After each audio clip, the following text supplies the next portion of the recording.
আমি নাম বলবো শফিক রহমান ভাইয়ের। শফিক ভাই আমার পাশে বসে আছেন। আমরা পাশাপাশি সেলে জেলে ছিলাম। 80 বছর বয়সে শফিক ভাইকে মাটিতে শুয়ে থাকতে হয়েছে। টয়লেটে যেতে পারতেন না, কারণ ওই টয়লেটে কমোড ছিল না। বেশ কিছুদিন শীতের মধ্যে মাটিতে পড়ে থাকতে হয়েছে, উনি উঠতে পারেন নাই। তারপরে যখন আমার পাশের রুমে আসলেন, ওনাকে ধরে ধরে আমরা ব্রেকফাস্ট করতে, দুপুরে খেতে আমরা একসাথে যেতাম, কত গল্প করেছি। শফিক রহমানের জন্য কেউ আপনারা দাঁড়ান নাই, এটাই ছিল ফ্যাসিবাদের চরিত্র। আরেকজনের নাম বলি, কনক সরোয়ার। তার অপরাধ ছিল তিনি আজকে প্রধান ব্যক্তি তারেক রহমান সাহেবের একটা বক্তৃতা তিনি লাইভ চালিয়েছিলেন।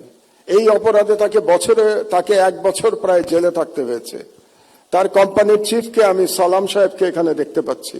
শুধু তাই না, তার বোনকে ভুয়া মামলায়, ড্রাগের মামলায় একজন মহিলাকে, একজন গৃহবধূকে মাসের পর মাস জেলে থাকতে হয়েছে। সংবাদ মাধ্যমের বিবেক জাগ্রত হয় নাই। এটাই বাংলাদেশের সংবাদ মাধ্যমের ইতিহাস। তো এই নামগুলো আমি বললাম এই জন্যে, আমি শিওর আমি না বললে আজকে বুকে হাত দিয়ে প্রত্যেকে বলতে পারবেন কেউ আপনারা এদের নাম বলতেন না আজকে। এই জন্যই আমি এই নামগুলো বললাম।